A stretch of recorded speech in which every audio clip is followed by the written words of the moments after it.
Lorenzo Simon, now serving a life sentence for the murder of his housemate. Central to his conviction was evidence obtained by futuristic 3D scanning techniques. So this is a scanner we're so excited about. A machine that takes thousands of images that are 48,000 times more detailed than a hospital CT scan. The team at Warwick University used this equipment to scan a piece of charcoal, thought by police to hold vital clues to their murder investigation.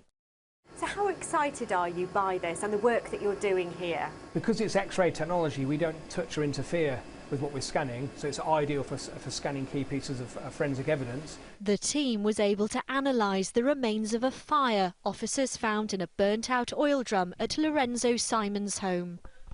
The results of the scan were transformed into a 3D image. This was a piece of debris that was recovered on site at the scene of the murder. Now, it was very, very badly burnt, and we needed to look inside.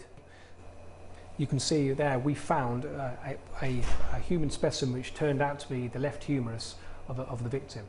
Michael Spalding was a father of 3 who was killed by Lorenzo Simon in a vicious attack. His body was found in suitcases that had been dumped in a Birmingham canal. We also scanned specimens that were recovered in suitcases away from the scene of the crime. And you can see in green one of those particular body parts that we scanned, and we were able to match digitally perfect matches with what was scanned at the scene of the crimes. So this was pivotal evidence presented to the jury at the case. It was a first for West Midlands police to use images like this, and Michael Spalding's brothers were in court when they were shown to the jury. It's bizarre that if it wasn't so personal, it would be truly fascinating, because it genuinely is. This is stuff, it's new technology, it's groundbreaking. It's a strange comfort that these people are working so hard for someone they never met, they didn't know. But they know the importance of what they've done and the impact it has had on the case, because it has helped in no small way to secure the conviction. Back in the lab, the technology can go even further. This special printer can make a 3D model of the bone identified by the original scan. The more detail we can capture in our high-resolution scans, the more detail we can produce in the three-dimensional models.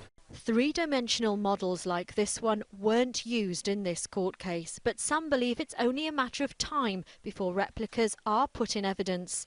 The killer was brought to justice because the jury saw images that convinced them of his guilt. Technology like this is costly, but it's brought some comfort to Michael Spalding's family. Sian Lloyd, BBC News, Warwick University.